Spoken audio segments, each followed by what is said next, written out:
Berprestasi, beriman, dan berilmu ya. Ini podcast pertama kita ya bersama siswa kreatif.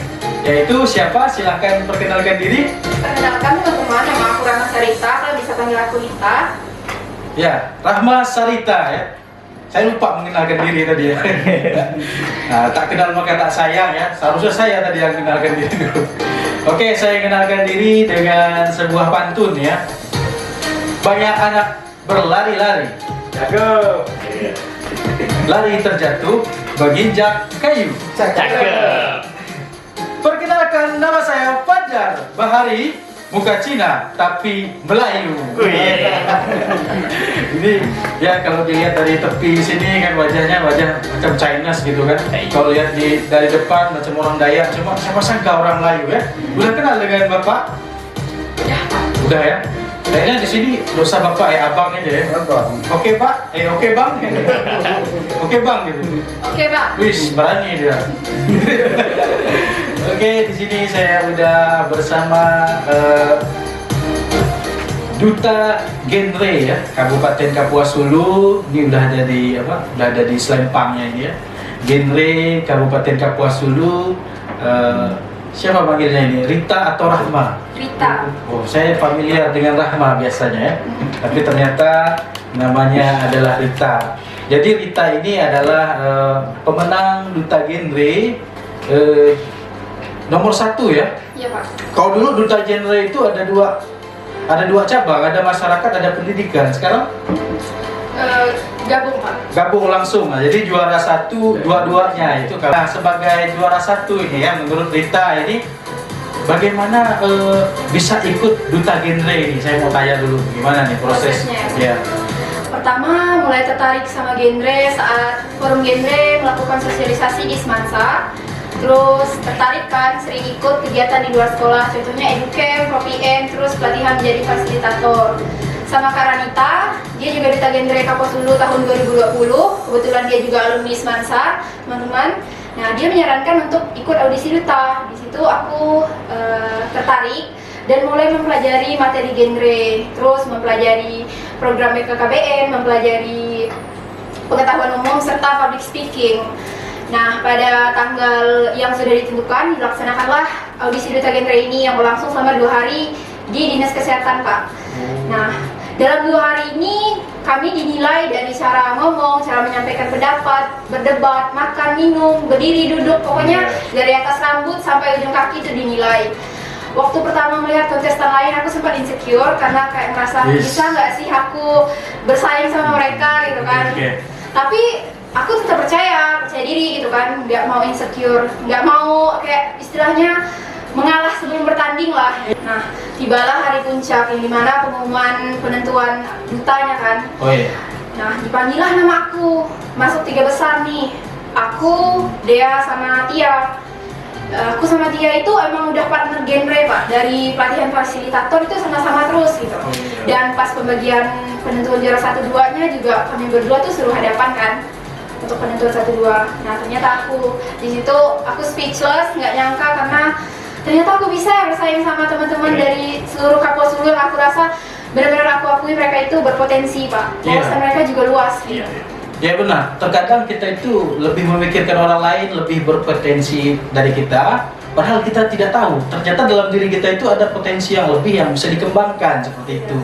Nah, maka kita harus selain introspeksi diri, harus adakan pengembangan diri seperti itu ya Rita. Jadi jangan selalu merasa insecure tadi ya. Apa bahasa Indonesianya insecure itu? Tidak percaya diri ya Pak? Ya, merasa diri lebih kurang dari yang lain itu tidak boleh, harus semangat gitu kan. Jadi setelah melaksanakan seleksi ternyata terkategori 3 besar dulu tadi ya. Iya, Pak. Lalu selanjutnya yang juara 1 kapan diumumkannya? Di hari itu juga, misalnya udah diumumkan nih 3 besar, suruh maju ke depan dulu. Diumumkan yang juara 3. Nah, yang juara 1 sama 2 ini suruh hadap-hadapan. Disitulah diumumkan juara 1-nya siapa.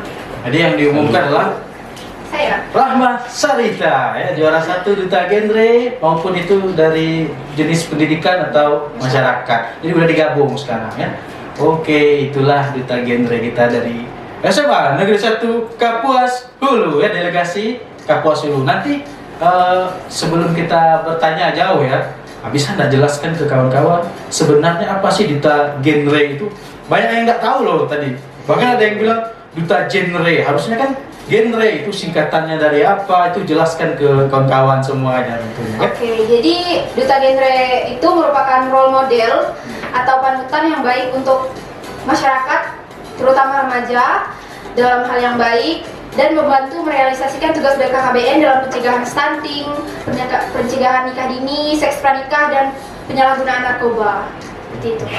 Oh, jadi ada istilahnya role model bagi remaja gitu ya, di khususnya region Kalimantan Barat tentunya ya. Iya, Pak. Satu di antaranya saya dengar tadi tidak boleh nikah dini. Nah, ada di sini yang mau nikah dini nih. Kalau yang bapak itu udah nikah. Oh iya, jadi tidak boleh nikah dini. Berarti kan satu di antara faktor menyebabkan nikah dini ini pacaran yang berlebihan, betul nggak? Sama, ya. Rita ya, Rita. Jadi tidak boleh berpacaran yang berlebihan untuk anak remaja nih, takut terjadi nikah dini gitu kan. Efek dari nikah dini itu kan banyak. Misalnya apa? Pernikahan ini sangat beresiko, contohnya terjadinya KDRT hingga perceraian karena mental remaja di umur remaja itu belum stabil maupun dari segi finansial dan emosional. Itulah yang mengakibatkan terjadinya KDRT, pertengkaran sehingga terjadinya perceraian, Pak. Oh iya, jadi begitu ya. Jadi kalau kalian lihat anak-anak yang pacaran, pegangan tangan gitu harus dikasih edukasi ya. Oleh apa duta genre harus dikasih edukasi tidak? Kalau masih batas wajarnya pacaran sih, enggak sih Pak. Kecuali kalau yang udah berlebihan gitu. Masih batas wajarnya. Kalau masih udah keterlaluan, boleh nggak kita tegur? Boleh sih. Gimana cara negurnya? Cara menegurnya ini lumayan berat karena takut dikira kayak sok-sokan gitu kan ya? Gitu takut kan dikira takut. sok-sokan dan mencampuri urusan hidup orang lain. Oh, itu dia betul sekali. Nah, jadi gimana nih? Tips menegur adik-adik kita nih ya yang nakal pacaran misalnya sampai pulang larut malam gitu kan. Nah, untuk mengedukasi mereka seperti apa misalnya? Contohnya aku punya adik sepupu, dia juga pacaran. Aku edukasi dia tentang sex education Pak, tentang bagian tubuh mana yang tidak boleh dilihat dan disentuh orang lain. Iya, iya. Terus aku bilang ke dia, kalau kamu pacaran, nah pacar kamu ingin memegang bagian tubuh yang privat, Iya. itu kamu tolak, jangan kayak Pasrah, ragu, gitu. pasrah dan ragu untuk menolak gitu. Oke, jangan pasrah dan ragu. Jadi dimulai dari lingkup kecil dulu ya, dari keluarga dulu kan yang kita tegur kan, baru kita menegur orang lain begitu ya. Jadi kalau saya itu punya cara yang unik untuk menegur mereka yang Gimana tuh, Pak? pacaran. Nah, saya buat video TikTok yang ada soundnya. Dek, cinta tak seindah yang kau kira dek, gitu kan. Dek, cinta tak selamanya indah dek, gitu kan. Nah, jadi kan kita itu mengedukasi dengan sindiran. Saya tertarik tuh dengan sex education ya, karena ini satu di antara tugas seorang duta genre ya, yang menyosialisasikan ke teman-teman. Satu di antara wadahnya bisa di sini nih, podcast Karpet Biru ya, bisa dipakai, silahkan dipakai. Karena ini mengedukasi kawan-kawan semua seks tadi ya, bukan mengedukasi seks yang secara negatif ya, tapi positif ya, seperti bagian badan yang mana tidak boleh disentuh gitu kan, itu sangat krusial tentunya, harus diajarkan kepada anak-anak didik gitu kan. Dan kita butuh role model, dan inilah role model kita yang telah terpilih di Kapuas Hulu. Nah, semisalnya nih ya, kamu kan sudah terpilih menjadi role model Kapuas Hulu lah sekarang ya, yang akan mewakili Kapuas Hulu ke kancah tingkat Kalimantan provinsi gitu kan. Nah, ini kamu punya rencana program nggak untuk merealisasikan tugas kamu sebagai duta genre gitu? Program apa? Ya, saya punya program kerja namanya mini quiz yang diposting melalui Instagram Story. Tapi dalam melakukan program kerja ini banyak sekali tantangan Pak. Karena pernah waktu itu saya adakan mini quiz tentang sex education. Nah, ada beberapa dari followers yang komen, kok isi SG-nya tentang seks mulu, kok seks mulu gitu. Yeah. Di situ saya berpikir bahwa dilanjutin nggak ya gitu kan. Tapi tetap saya lanjutin Pak, karena saya merasa ini perlu. Kalau nggak dimulai dari sekarang, kapan lagi? Oh iya, jangan dengarkan kata orang gitu.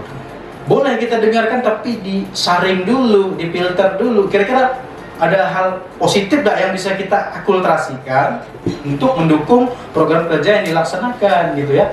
Jadi kita jangan pernah, oh itu netizen namanya, netizen barbar. Netizen barbar itu selalu berkomen, dan komen mereka itu bisa berimbas positif ataupun negatif tergantung bagaimana kita menyikapinya gitu kan. Jadi tidak usah goyah gitu. Kalau perlu bantuan dari tim kreatif podcast di sini untuk publis, silakan gitu. Nanti dipublis di IG ya ini ya, Iya, di Pak. proses gini ya.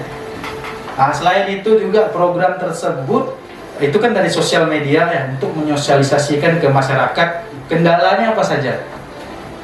Melalui program kerja tersebut. Iya, kendala yang misalnya yang udah berjalan saat ini gitu kan, dan kendala atau aman-aman saja. Ada beberapa kendala dan beberapa juga aman, Pak. Iya. Kendalanya apa? Kendalanya kadang banyak pro dan kontra dari orang-orang, Pak. Oh. Jadi beberapa ada yang kayak sosokan gitu kan. Iya. Kayak gitu. Tapi teman-teman yang aku edukasi juga ada yang nerima gitu. Alhamdulillah. Ada yang pro, ada yang kontra gitu, ada yang setuju, ada yang tidak. Tidak apa-apa gitu kan. Anda role model di sini, tetap melakukan hal yang positif. Oh ya, saya boleh nanya nggak hal pribadi? Iya. Ini permintaan nih ya dari timnya, ada. Apakah Rahma Sarita ini punya pacar? Iya. Maksud Pak Iko. Benar, Pak Iko. Jadi kalau nyebut di sini nanti habis cabang-cabang nih. Iya. Aduh, makanya bisa dijawab di kertas lembar ya. Ini kan yang ditakutkan, ini bukan niat mau macarin kamu ya, enggak ya. Karena ini apa namanya? Kita sebagai role model gitu kan, kita melarang orang lain, terutama kita terlebih dahulu mematuhi aturan yang udah kita buat ataupun sistem yang udah kita buat. Jangan sampai kita menjadi role model, tapi kita menjadi role model yang mengedukasi yang positif tapi tetap melaksanakan yang negatif. Itu yang saya takutkan. Nah, makanya saya tanya, punya pacar atau belum gitu kan. Ya kalau punya, saya rasa harus sehat-sehat gitu kan, harus pacaran yang sehat gitu kan, karena kamu role model gitu kan. Nah, untuk mengedukasi orang lain terlebih dahulu kita mengedukasi diri kita sendiri dulu gitu, supaya meminimalisasi pro dan kontra tadi. Soalnya apa? Ketika orang lihat postingan kamu berbicara tentang sex education gitu, berbicara tentang berpacaran sehat, sedangkan misalnya di sosial media kamu ada yang bilah-bilah yang memposting doi gitu kan. Tahu doi?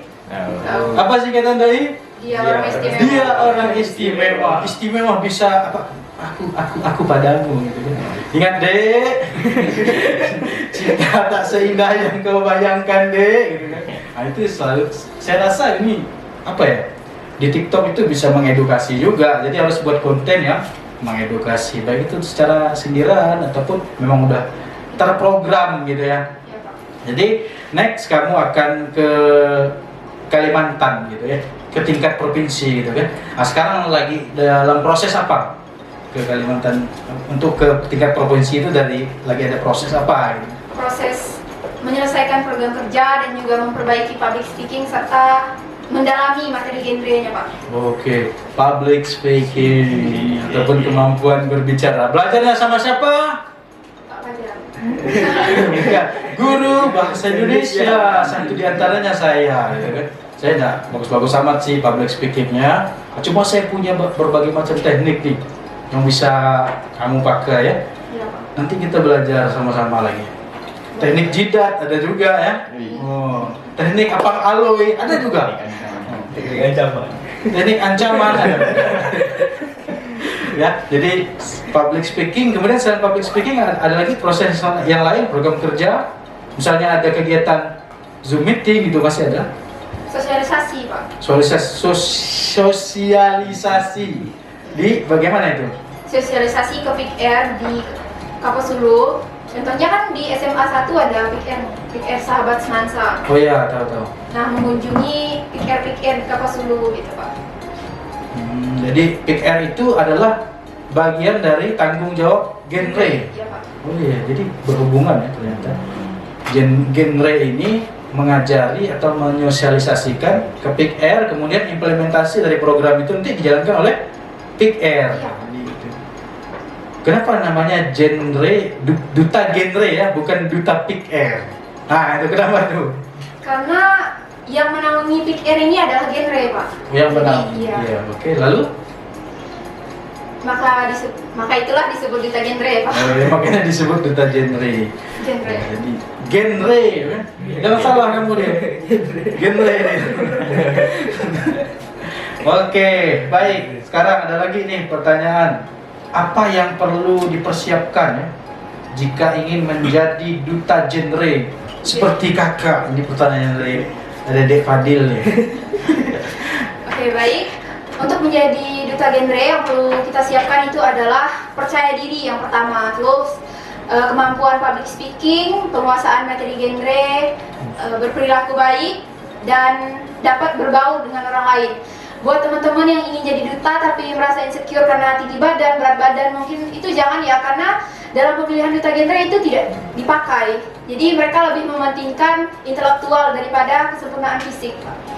Jadi lebih mementingkan intelektual dari kesempurnaan fisik. Dengar tuh, ya, cewek-cewek ya.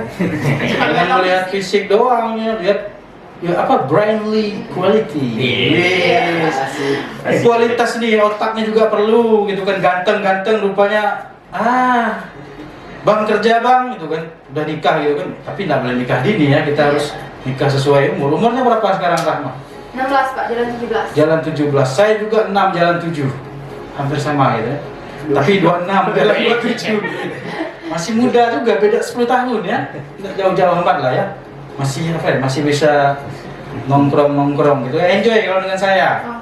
Nongki, dengan saya mau belajar apapun, saya akan share gitu, saya akan bagikan gitu kan. Semua yang mau belajar, karena public speaking itu memang penting gitu kan. Ilmu selain kita punya public speaking yang menentukan kita menang atau tidak ini, saya rasa termasuk itu adalah wawasan yang kita perlukan. Makanya kalau kita mau ikut lomba itu, kita harus melihat nih materi apa kira-kira yang mau kita paparkan, kemudian koneksikan nih dengan public speaking kita sesuai. Nah, gitu. Kemudian jangan lupa ekspresi gitu ya, saran saya ya. Semoga kamu bisa menang nih di kancah Kalimantan, karena ketika hadir di sana nih ya, banyak saingan-saingan ya luar biasa gitu kan. Nah, jadi manfaatkan insecure kamu tadi itu, dimanfaatkan sebagai semangat untuk melatih diri agar lebih baik lagi gitu kan. Karena di rumah tuh perlu kaca, kalau kita yang mau public speaking kita perlu kaca, mandang kaca kita. Halo teman-teman semuanya gitu kan, dengan wajah yang senyum, jangan wajah yang halo teman-teman semuanya gitu kan. Jadi kita lihat ekspresi kita dengan apa yang kita ungkapkan ini sesuai tidak gitu kan, perlu gitu. Jadi latih selain wawasan ya. Saya rasa semua kalau wawasan dapat dari buku-buku ya. Tapi internet, tapi bagaimana kita mengungkapkan wawasan tersebut dalam bentuk lisan, itu adalah PR yang luar biasa. Saya rasa bisa dikatakan sulit, karena butuh latihan yang banyak. Kadang-kadang orang punya wawasan yang tinggi, punya intelektual yang banyak, cuma dia bingung bagaimana sih mengungkapkan intelektual yang pintar itu, mengungkapkannya dalam bentuk kata-kata itu bagaimana, itu kendalanya. Kadang-kadang semua orang pintar, tapi dia tidak punya kesempatan untuk berbicara. Satu, tidak punya kesempatan untuk berbicara. Dua, dia tidak bisa bagaimana mengungkapkan kepintarannya itu sendiri kepada orang lain. Dan sekarang kalau kita udah jadi duta, wajib tentunya kan? Ya. Wajib kita, karena proses-prosesnya tersebut adalah kemampuan berbicara yang dinilai. Selain itu ada etika dan segala macamnya, itu sangat bermanfaat sekali. Ini masih ada lagi nih ya, bagaimana kesan ya Rita ini ya setelah terpilih menjadi duta genre, bagaimana kesannya? Kesan setelah terpilih menjadi duta genre itu pengalaman dan perjuangan yang sangat berharga, tidak akan aku lupakan. Serta tantangan yang udah aku lewatkan itu benar-benar membangun dan membuat diriku lebih kuat, Pak. Oke, membangun dan membuat kamu lebih kuat. Dalam rangka apa itu kuat? Banyak tuh. Dalam mendengar kata-kata netizen yang kadang membuat sakit hati gitu. Oke, berarti lebih ke mental gitu Iya, ya. Pak. Karena lebih kuat tuh banyak, kuat ngangkut kayu gitu kan. Kuat ngangkut balok. Oh, jadi selain itu yang berikutnya adalah apa yang ingin dicapai setelah menjadi duta genre Kabupaten Kapuas Hulu. Ini yang ingin dicapai nih. Next selanjutnya gitu. Yang ingin aku capai setelah menjadi duta genre Kapuas Hulu yaitu terpilih menjadi duta genre Kalimantan Barat. Amin. Amin. dan menurunkan angka stunting dan nikah dini di Kampus Hulu. Seperti yang bisa kita lihat kan Pak, banyak sekali remaja yang umurnya belum cukup tapi sudah nikah. Wih, banyak ya sekarang. Banyak banget. Sekarang banyak anak-anak 2000-an tuh yang lagi ngelamar ya. Ini anak 1990-an ini belum lama-lama nih sampai sekarang nih. Karena apa? Mikir prospek ke depan. Masih banyak cita-cita yang belum tercapai. Selain itu belum juga jodohnya belum ada hilal. Dan sambil-sambil nunggu ya. Nah, jadi udah ada sih sebenarnya, cuma sambil nunggu kita meningkatkan kualitas diri kita gitu kan, jangan cepat nikah gitu ya. Dek, cinta itu tak seindah yang kau pikirkan dek gitu kan kalau cepat nikah ya. Jadi Ya, itu nikah dini. Sekarang yang stunting. Apa itu stunting? Stunting merupakan kondisi ketika maksudnya masalah gizi akibat kurangnya asupan gizi dalam jangka waktu panjang sehingga mengakibatkan pertumbuhan pada anak, Pak. Ya, pertumbuhan apakah secara fisik atau mental? Fisik. Kadang stunting udah pasti pendek, tapi pendek belum tentu stunting, Pak. Oh iya, betul ya. Kecerdasan anak stunting juga biasa di bawah anak-anak sebayanya. Oh. Saya harus menganalisis diri sendiri nih, apakah saya stunting atau tidak. Karena tinggi badan, postur badan itu tidak memungkiri ya apakah kita terkena stunting atau tidak. Nah, stunting itu kan kurang gizi yang mengakibatkan baik secara fisik maupun mental kita itu kan mungkin level kecerdasannya berbeda dari yang standar gitu ya. Apakah begitu? Iya, Pak. Ya, jadi sangat banyak stunting yang tidak disadari. Oleh karena itu tugas dari Duta Genre sebagai role model adalah menyosialisasikan stunting tersebut ke masyarakat. Itu bagaimana? Berencana Rita nih bagaimana nih supaya mengedukasi masyarakat. Oh, bapak-bapak, ibu-ibu kan harus dibawa juga ya ke dalam lingkup ini ya, karena mereka yang merawat anak-anak mereka agar ke depan tidak terjadi stunting ini. Bagaimana kira-kira mengedukasi mereka? Pertama yang saya awarekan adalah kakak saya ketika mengandung, saya sarankan untuk tidak kurang darah karena kurang darah juga berpengaruh untuk anak yang dikandung, Pak. Oh. Bisa terjadi stunting nantinya. Nah, dalam 1000 hari kehidupan itu gizi dan nutrisi itu tidak boleh kurang. Oh, gizi dan nutrisi tidak boleh kurang. Jadi untuk mengedukasi masyarakat nih, udah ada program belum? Bagaimana sih? Halo masyarakat, gitu kan? Stunting itu bahaya loh. Jadi kalau kita itu memberi makan anak-anak kita harus mempertimbangkan gizi, kemudian mempertimbangkan kebiasaan makan juga. Jangan makan junk food atau harus makan sayur gitu. Itu ada nggak rencananya bagaimana gitu untuk mengedukasi masyarakat? Kalau tadi kan lingkungan keluarga, ini kan masyarakat nih. Kamu kan mau ke Kalimantan Barat nanti. Bagaimana masyarakat tuh terbuka gitu kan? Yang kata kamu tadi aware dengan stunting. Coba gimana? Rencananya ada, tapi memang belum terrealisasikan karena masalah waktu kan, Pak. Ya, Karena saya baru terpilih jadi duta baru sebulan kalau nggak salah sih. Ya. Nah, rencananya itu ingin sosialisasi ke kampung KB atau posyandu gitu, Pak. Wah, begitu ya. Iya, Pak. Jadi mau sosialisasi ke KB ya. Keluarga berencana. Keluarga beranak banyak, KBB. Tapi itu kan urusan masing-masing ya. Mungkin BKKBN nanti akan bantu sosialisasi juga ya.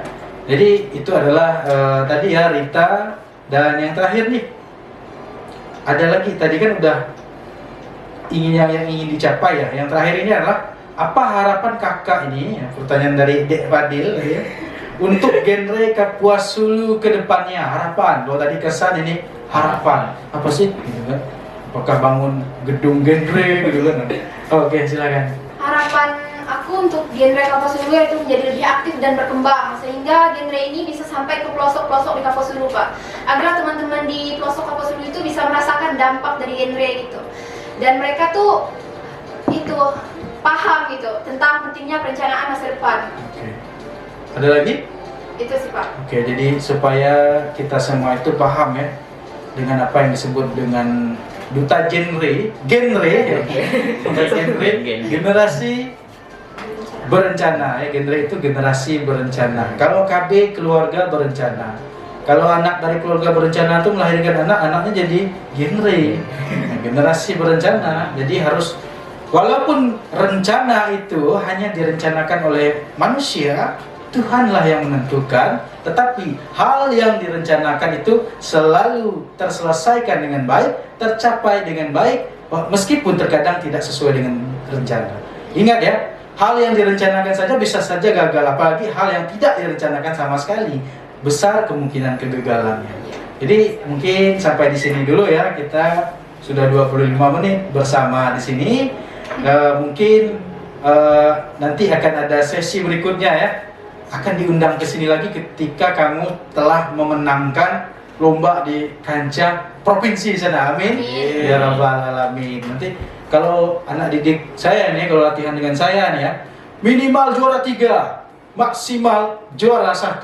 Itu adalah adrenalin semangat plus doa yang selalu saya berikan kepada siswa saya. Jadi semoga kamu bisa menang. Amin. Saya selalu terbuka nih untuk kamu belajar public speaking, silahkan tentukan jadwal. Nah, kalau ada waktu kita akan belajar lagi lebih baik ya bagaimana mengatur public speaking kita, terutama kita menghilangkan dialek ulu ya, jangan suka sekali berkarat.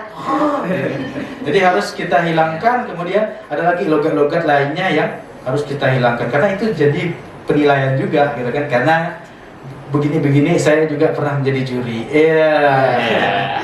Oke, mungkin sampai di sini saja dulu. Di lain waktu kita akan undang kembali, meskipun ini adalah podcast pertama, tapi waktunya juga terbatas ya, harus dibatasi.